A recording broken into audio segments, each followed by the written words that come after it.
So the final part of this section, which talks about completion stage methods and exception handling completion stage methods, will give you some examples of how to handle runtime exceptions using the various examples methods we looked at. So when complete, handle, and exceptionally. So this particular set of discussions is going to be shown in the context of yet another example from my EX8 case study, which you can get in my GitHub repository at the link below. And we're going to take a look at three different ways to be able to handle exceptions with completable futures. And the overall use case here is we are going to have a chain of processing that will start by performing a supply async call, which is going to take some value, which in this case is 100, and then we're going to go ahead and give it a denominator. And the denominator is going to be generated randomly, so it might be 0 or it might not be 0. If it's non-zero, we're fine. We're going to get a sensible big fraction result. If, however, denominator is 0, then as you all know, you can't have a fraction with its denominator being 0. That's not an arithmetic computation that's meaningful. So an exception, an arithmetic exception will be thrown in that case. Now, by default, if we don't do any of the exception handling mechanisms we're about to talk about, then this arithmetic exception will be propagated up through the calling thread, which remember is running in the background in the common fork join pool. And that will end up terminating the program, which we certainly don't want to have happen. We don't want to have our program blow up just because somebody had a mistake in the code and had a 0 denominator. That would be very problematic for writing resilient software very clearly. So let's take a look at a couple different ways to handle this, actually 3 different ways to handle this. The first way we're going to look at it is to use the handle method, which is designed to either handle exceptions or handle normal completions. And the handle will basically handle the outcome of the previous stage, and it's always called regardless of whether an exception is thrown or not. So you can think of this as a method that's always going to be called in a chain of completion stage methods, but what it does depends on whether the previous stage or stage up the call chain would have thrown an exception or not. So in this particular case, you can see that it's going to be passed a parameter, and what it's going to be passed here is essentially a pair of mutually exclusive values. And if the fraction parameter is null, then that indicates that the exception path is the one that's active. That means an exception was raised. So for example, in the context of this example, that means that the denominator was 0. So if the denominator was 0, then the fraction will be null, in which case we're going to just replace that with the value 0. So rather than having the exception propagate, we're going to swallow the exception and then replace it with a 0. Otherwise, if we didn't get an exception, if the denominator was not 0 or non-zero, then we're going to go ahead and multiply the fraction by this big reduced fraction constant. So one thing to note here is that handle has to return a value, and therefore it can change the return value if it so desires. And what we're going to do in this particular case is, depending on whatever it gives back, we're then going to print the results out. So this will either come back as a mixed string for a proper big fraction or an improper big fraction. But if it turned out that it was a denominator that was 0, then it's just going to print 0, because that's what we converted the call to if we had an exception.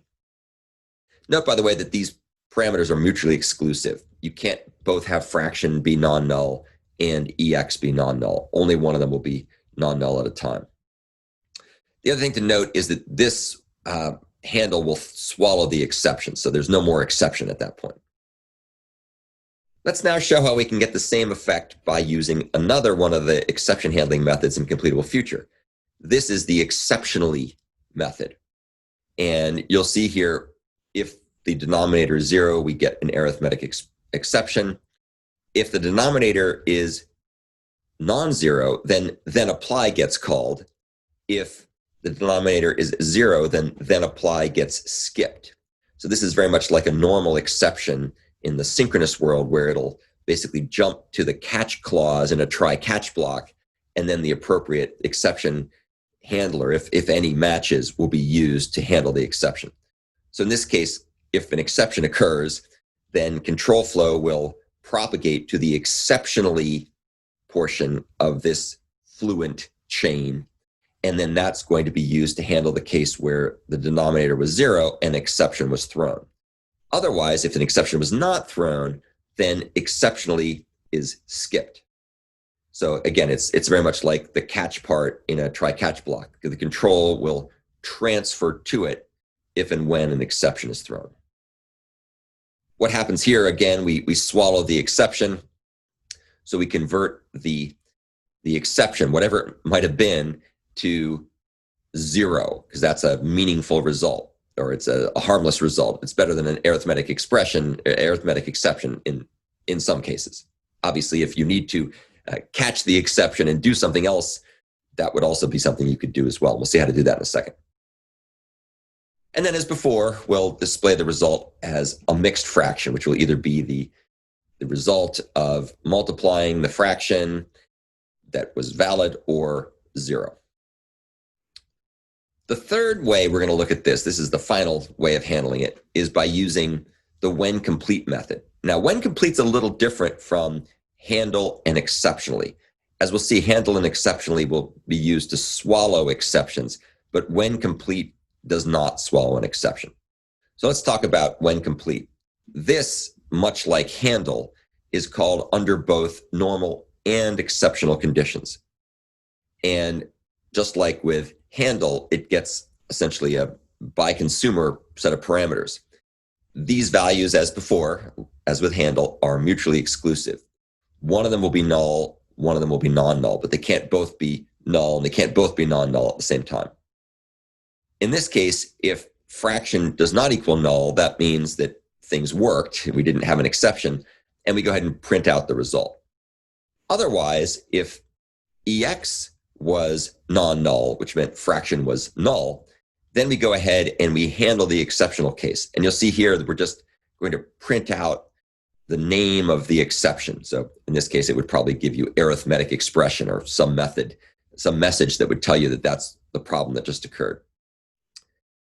Now, WhenComplete is kind of like the Java streams peek method. We've talked about peek before, in that it has a side effect, but it doesn't change the return value, and it doesn't swallow the exception. So the exception will continue to be propagated, and if you don't handle it some other way up the call chain, eventually it'll cause your program to terminate. But WhenComplete is just there kind of as a side effect oriented hook that gets called back and allows you to differentiate between normal and erroneous paths in your processing of results from asynchronous computations. So that's the end of our discussion of handling runtime exceptions. You can see that you've got a range of things to choose from, and you can actually combine them. So you can use WhenComplete as kind of a way to print stuff out, and then you can handle the results with exceptionally or handle. It would probably be rare to use WhenComplete and handle together. It would probably make more sense to just use handle because it has the same type of semantics as WhenComplete, but it can actually swallow the exception and return a value that's different. But you might combine WhenComplete with exceptionally. So that's more likely to be the case. So that's the end of our discussion of completion stage methods, both normal processing completion stage methods that handle single results and then either of two results or two results. And then we also talked about handling exceptions with completion stage methods.